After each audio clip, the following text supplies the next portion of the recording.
Hey guys, what is up? It's Rob here coming to you today with something RXC. Today we're going to go through double unders, how to get your double unders, how to scale up, technique that's going to apply from your single unders to your double unders.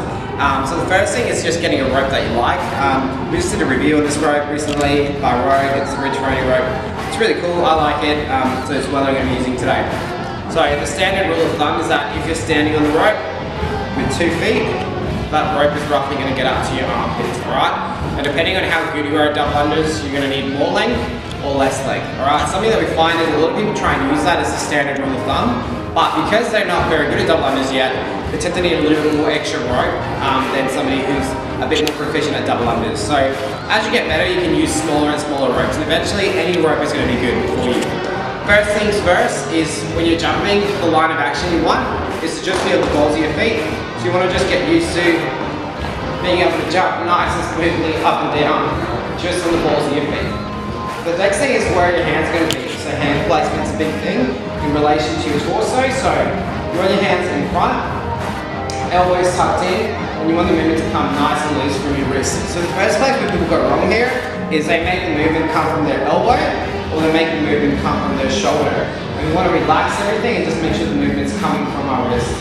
The next thing is as people get tired, they start doing things like, whereas if people go for the doubles, they start breaking at their knees, so their hips, their feet come up a lot, their knees come up a lot, or they get tired. Now what you want to aim for is just a nice steady single skip up and down. So if we grab onto that rope and we try and give this a go, we want to try and master the single skip. And a lot of people don't master the single skip before they move on to double unders.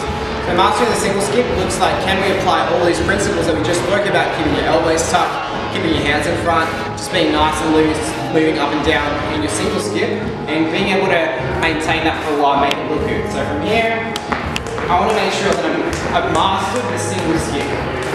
So I'm becoming efficient with my energy, I'm making sure the movement's just coming from my wrist, I'm making sure that I'm not jumping too high, or jumping too low. I don't want to pull my knees back, I don't want to pike, I just want to move up and down. Now once we've mastered that, what we want to do is get a handle of tempo. So tempo is something that I haven't seen described in other videos. Tempo being, I think of skipping like music. 20 musicians out there, you've got 1, 2, 3, 4, 1, 2, 3, 4. You want to be able to find a fast tempo and a slow tempo. And the thing with double unders is, although it's a fast movement, at the start, it's almost a slower movement than a regular skip. So in a regular skip, you're going relatively fast, and if you're getting good, then you can go even faster. So with the double under, because you're spending more time in the air, it's going to seem a little bit slower than a regular single skip will. So we'll just demonstrate a couple of double unders.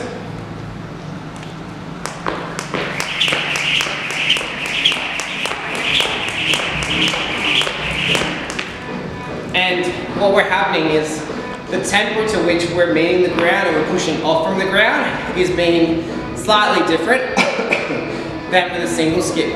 So what we want to try and do is we want to try and get used to that same sort of speed that we're going to do in the double with a single.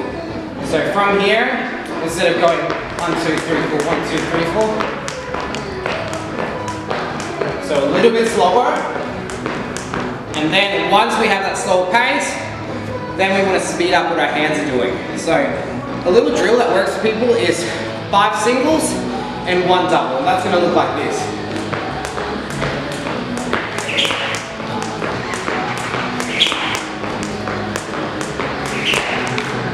Now another thing that we want to talk about with the double under is going to be the height of your jump. So obviously the more you're leaving the ground, the more effort you're putting into the jump to get off the ground. But at the start, because the main issue is rotation of the rope and not having the rope rotate fast enough, if you can start by jumping a little bit higher with your double under, you're going to have a little bit more of air time to get that rope through you to rise through.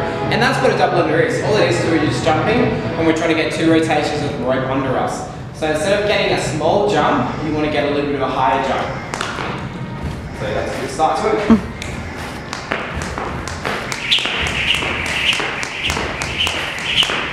As you get better with your double unders, you can decrease the height that you're jumping up in the air.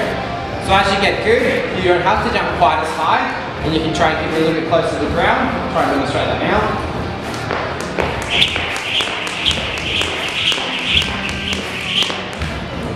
The closer you are to the ground, the faster you're going to cycle for your reps. The faster you cycle for your reps, the quicker you're able to get them done in a workout. But efficiency in that sort of scale is going to be irrelevant when you're first beginning to do your double unders. So when you're first starting out, you want height off the ground. As you get good at that height, you want to try and decrease it little by little bit. And the same thing is going to apply to your single skips, which is the way that we want people to practice this. So if you just look at my feet and you think about the single skip, I can jump high, or I can stay really close to the ground, where it barely looks like I'm leaving the ground. And the closer I'm able to stay to the ground, the more that I'm going to basically be able to conserve energy and get more reps done a little bit faster. Another thing to consider with a double under is going to be hand placement. So where should you put your hand? It's going to be different for everyone. And something to consider is putting your hand in different places. So,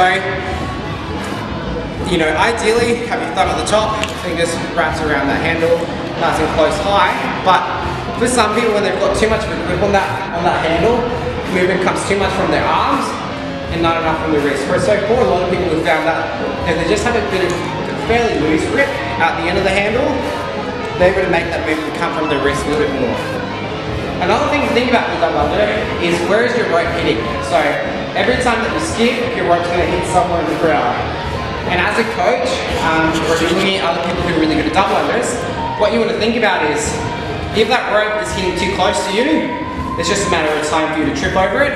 So as you get tired, make sure that rope is hitting in front, and keeping it in front as much as you can. So I'm going to do some singles, and I want you to just think about where this rope is hitting, and then I'll do some doubles. So as that rope is hitting in front, as that rope gets further and further back, my chance of me making that rope smaller and smaller and smaller becomes more apparent, and I have to get my feet at least this high to clear the rope. Whereas if I can keep the rope to hit in front at about there every time, I'm in a good position. The same thing's going to apply to your doubles. As you go back, cool, you're more likely to want to hit that rope. Alright? Now because this is something that's practice, you need thousands and thousands of good reps to kind of get this ingrained in your body. When it clicks and it just starts happening smoothly, double unders are going to feel really good. But until it clicks, and if you practice it the wrong way, you just reinforcing bad movement patterns. Now, something that we find helpful for people to do, especially if people don't come from a background of skipping, is to skip a lot with a single and learn to be relaxed in your feet. So instead of just being up and down, learn to be dynamic with your feet. So don't just be in this sort of position here where you're just jumping up and down, go to one foot the other, play around with a couple of boxing drills, move side to side, and just figure out timing, being relaxed, and you want to be able to have basically the ability to move around that rope without wasting energy. If you're able to talk and skip at the same time, it's probably a good sign that you're not wasting a lot of energy. If you're skipping and it feels like, you know, your whole life depends on trying to get that next skip, you're putting too much emphasis probably in the wrong places. You're keeping tension, you're going to tire up, and the movement's going to feel really rigid. Hey guys, if you like this video and you want more of these videos, please subscribe to our YouTube channel over here and tell your friends about Something RXC. We have daily podcasts every day available on iTunes, Stitcher, and SoundCloud. Check it out, guys. Tell your grandma, tell your cat, tell everyone about it. Spread the word. Thank you very much, guys, and peace.